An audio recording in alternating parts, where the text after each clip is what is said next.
Hey YouTube, NeapolitanGal here. I have a different topic today. We're not doing Amazon giveaways. I did that earlier. Now we're going to discuss Uber and Lyft. Now, a show of silent raised hands on your side of your camera and with likes and comments down below. Let me know who's taking an Uber and Lyft. I'd also like to hear from fellow drivers. I am an Uber and Lyft driver. But what we're here to discuss this morning, it's 11:39 on June 29th, 19,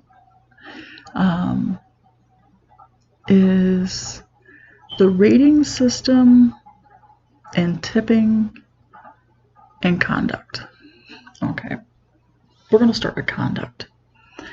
Now, you're not getting into a corporate-owned taxi cab. You're not getting into a car that has an unlimited capability of being cleaned at no charge.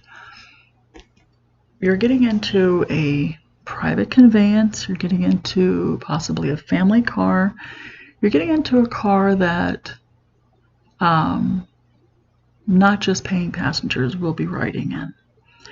You're getting into a car that possibly the driver has a family who uses that as their car when they're out and about.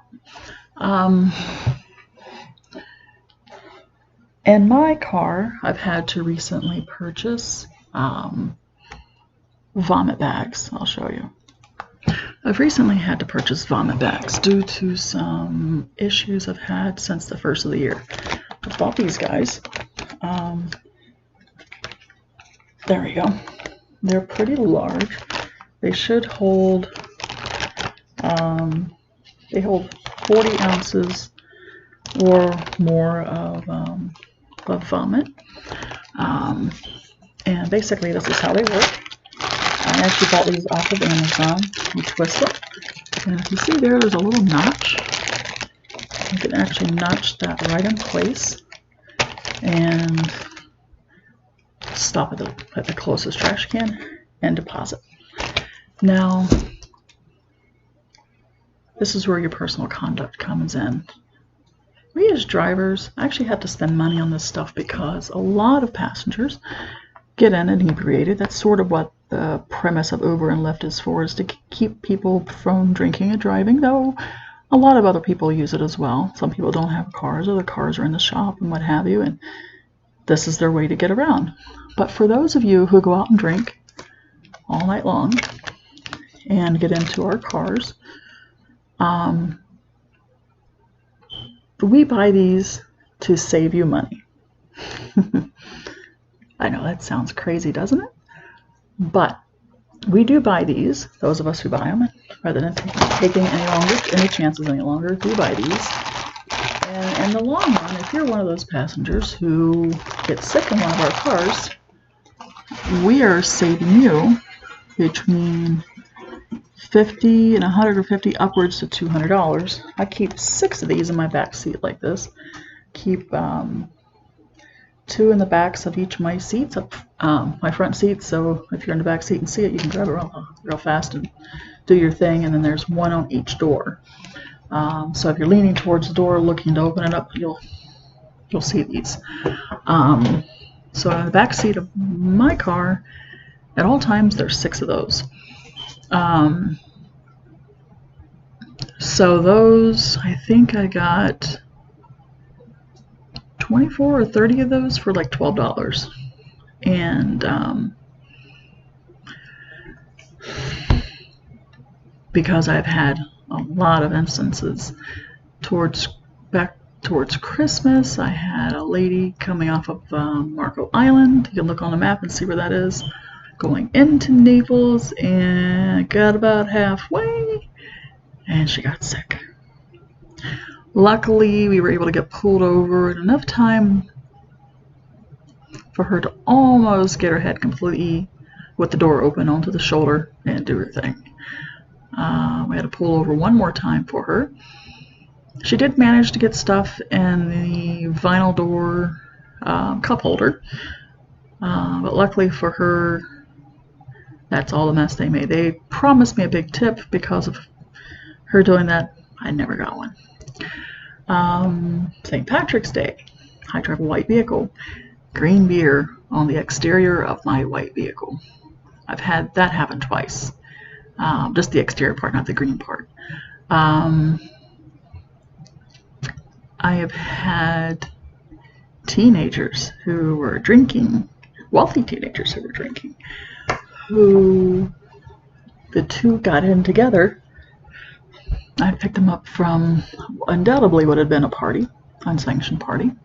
The one had either drank very little and was fully sober, or hadn't drank anything at all. The other one, it was extremely obvious, if you catch my drift with the rest of this story, that he had not only drank more than his fill of beer, but he had no food in his stomach to go with that beer. So I got him about halfway to the house where the one boy lived who was sober, and he was visiting. I mean, this is the middle of the night. This is like 1, 2 o'clock in the morning. There wasn't a car around where we were at. Blah. I'm like, oh, dude. I'm like, there's not a car in sight. You could have asked me. I would have been more than happy to pull over just as soon as you started feeling ill. I put my 4-way flashers on and what have you. And I think he did it one more time before we got a chance to pull into a plaza, a closed plaza, a plaza nonetheless. And his buddy started helping me clean up. I'm like, if you want to look behind you there, I have a bag of cleaning supplies. You can grab the paper towels and start trying to clean some of that stuff up, so at least you guys will be a little more comfortable the rest of your trip, which was only about another 5 minutes. So he did. So we got out and I got cleaning stuff, cleaned the door off, cleaned the back of the seat off as best we can, the floorboard. Obviously it needed to be professionally cleaned with all the beer. And I looked at the kid who was helping me clean up. I'm like, I think they were of age, but not of drinking age. And I said, which one of you is so-and-so? And he says, me. I'm like, well, I said, I'm going to have to take this to her and get it professionally cleaned, which means you're going to be charged on your account for it. And I think it might have been linked to mom or dad's credit card, which means the extra really big charge that they would have charged him would have shown up. And I said, I have no choice. I said, I've got to take this. It has to be shampooed tomorrow. I said, because that beer smell will ferment in here. And he said, yeah, that's cool. So we finished getting cleaned up as best we could, so at least they could ride in somewhat comfort. And I think, no, it wasn't him that time. I think I gave him a bucket, but that was another lady another time. I had a bucket that I used to keep my cleaning stuff in, and I gave it to this lady one time, and she, I don't think she puked in it. I think she might have puked in it one time. And we got them to where they were going, and I told the husband, I said, I bought a Dollar Tree. You can have it. I'll buy another one. I don't want it back. I don't want it riding in my car. I don't want to have to find a spigot someplace in the middle of the night to clean it. You can have it. I'm good. He's all rinsed off. I'm good. Dollar Tree. I can go get another one for $1. I said, have it in my bucket. So, I picked up a man one time out there off of Marco Island as well, much older man, and obviously he had an incontinence issue and he wore diapers, and he most definitely during dinner had filled up his diaper with urine. So when he got in my car, I have cloth seats, which I'm hoping very soon to get some vinyl seat covers, like the fake leather looking stuff to cover my seats with, because he urinated, and my front seat for 2 days or so until I could find time to go when I wasn't working. And this was just after Christmas, just before the first of the year. One, I could find someone that would do it for the amount of money that I was given from Lyft. And two, that would do it just for that seat because the rest of the car is clean. But that's an awful smell. Beer and urine go hand in hand when it comes to being in a conveyance. When it's in a car and you're in the kind of heat that we have year-round down here, it's just awful. So conduct. When you're in a private conveyance, conduct yourself the way you would want people in yours. I've had bitch slapping matches on my back seat. I have had couples in my car where one was sitting up front, one was sitting in back. They were already inebriated, got kicked out of parties, and if they were on the same seat, they would have gone to Donnybrooks. If you're a drug addict, don't bring drugs into our cars. If I pick you up from, or we would pick you up from, if we even notice anything like that, we can leave and give that as an excuse why we left.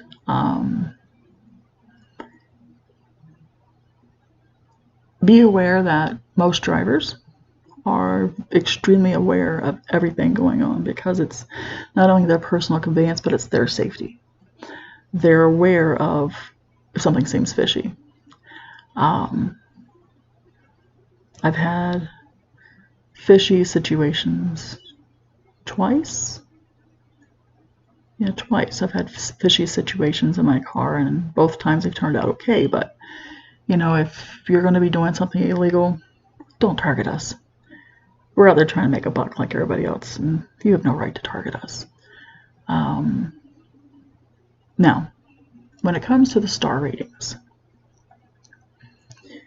if you're getting into an Uber or Lyft, unless there is a reason that the driver caused not to give 5 stars, you should always give 5 stars. I keep these on my back seat, and what it says is, please remember, your rating dictates what rides we are offered. If you rate us lower than 5 stars, we may lose our ability to drive for Uber or Lyft. We strive for 5. I know that's backwards on there, but...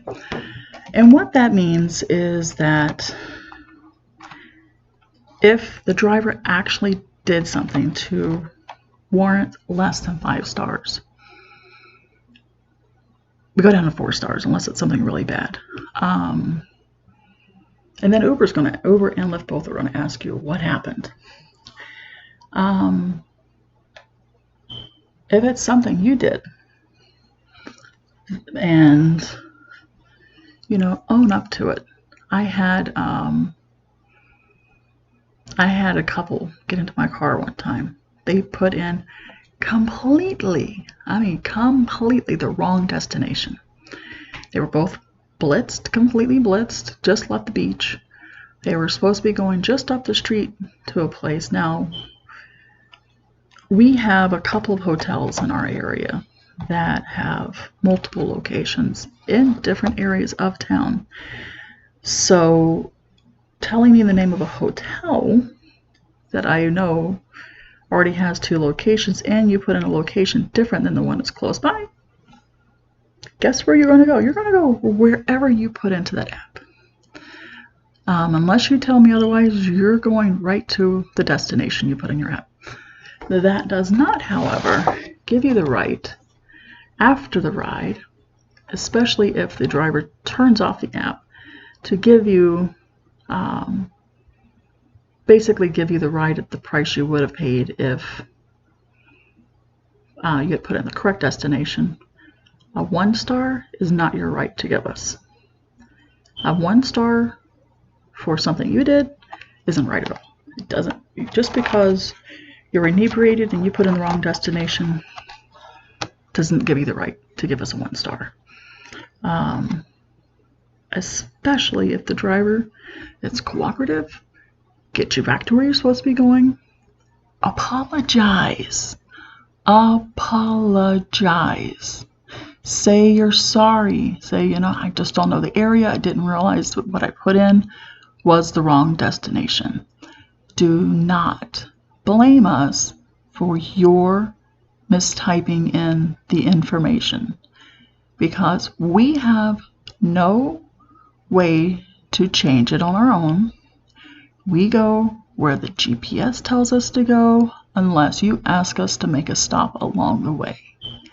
Because when we get you to a destination that does not match up with what you put into your app, the app actually asks us, did you really drop this person off? Yeah, because we are dropping you off at a location that does not match what you put into the app when you requested the ride. So, if you're inebriated, before the ride even starts, say, I'm not sure I put in the right destination.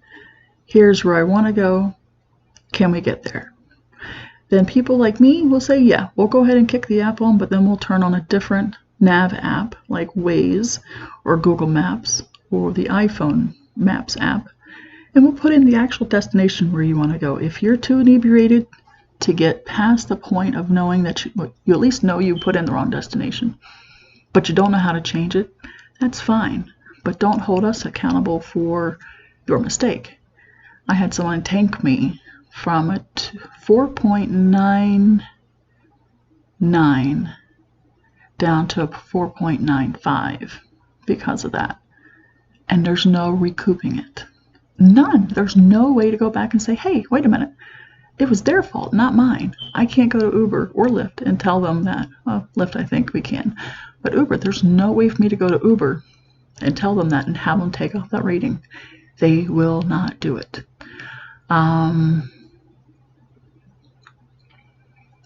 If you request a ride and I accept it and I'm further away than you anticipated, you cancel the ride.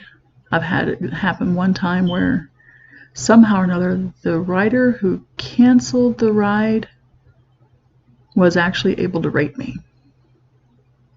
I don't know how that one happened.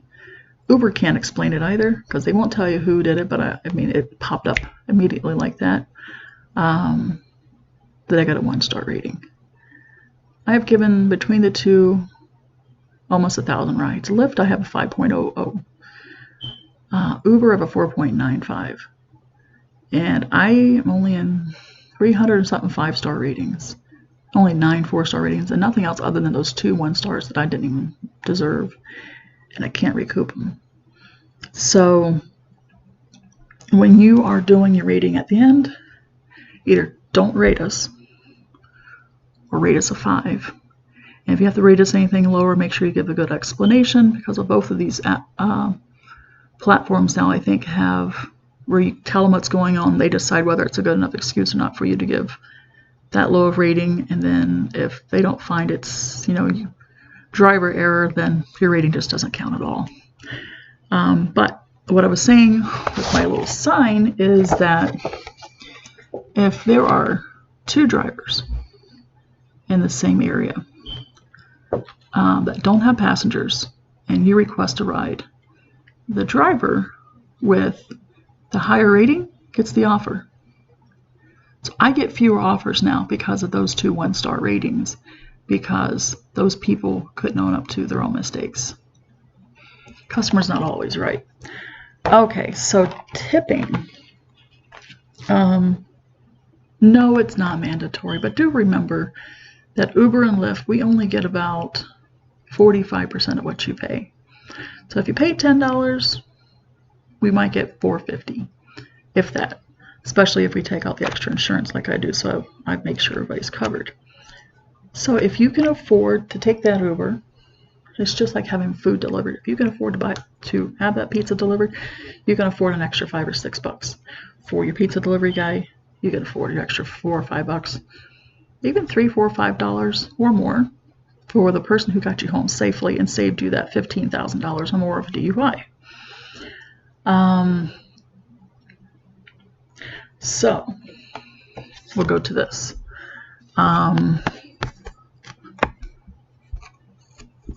In your Uber and Lyft,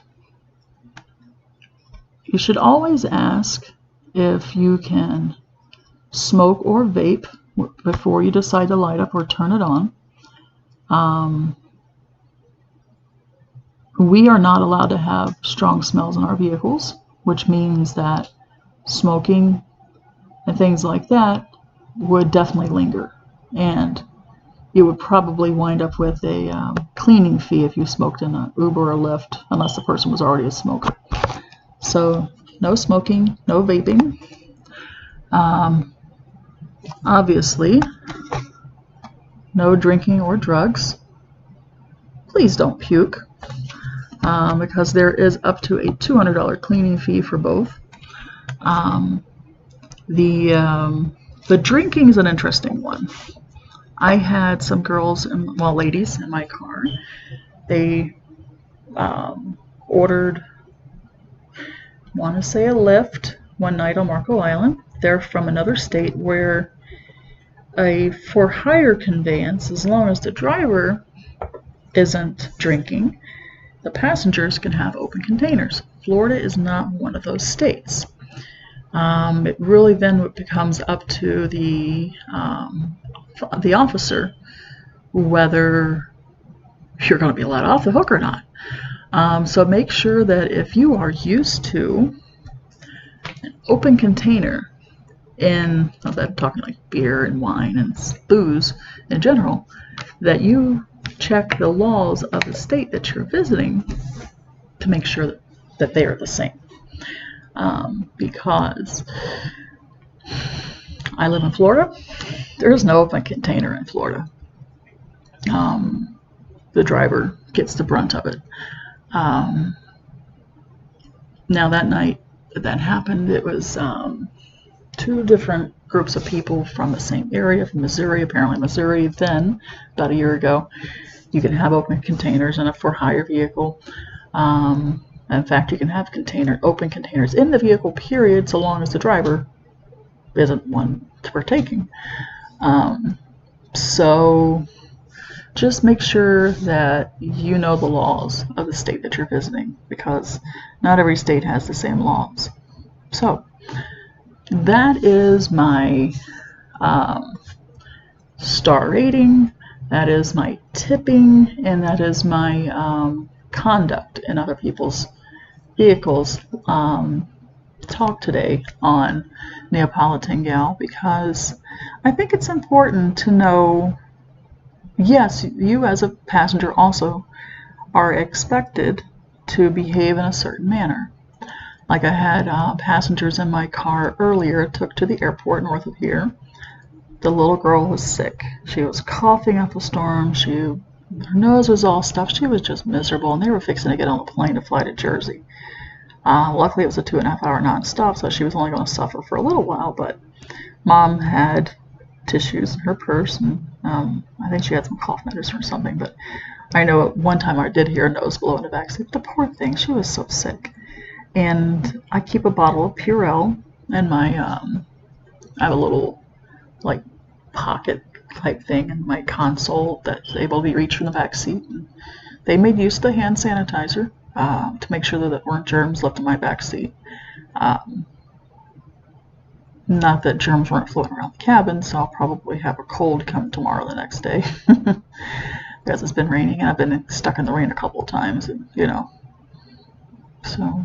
But yeah, that's just common sense stuff. If you get in someone else's car and then they're driving you around, whether it's a private conveyance, someone's doing it on the side, someone has a car, a for-hire car business, someone is a Lyft or Uber driver and you've hailed them on the app, it's the same, just like if you go rent a car. If you trashed a car, you get charged. If you trash our cars, you get charged. I have a dash cam in my car. I'm actually getting ready to buy a dual dash cam. So,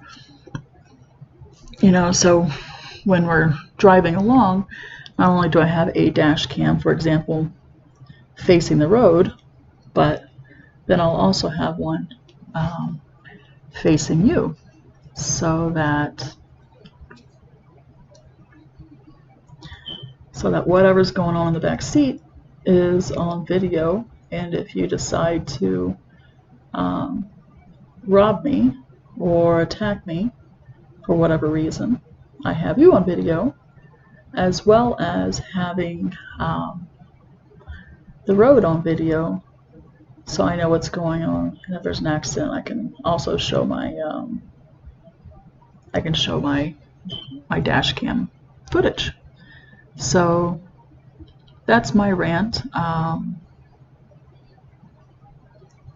Subscribe, like, comment, share, click the bell. I should get a little bell to dingle dangle for you guys.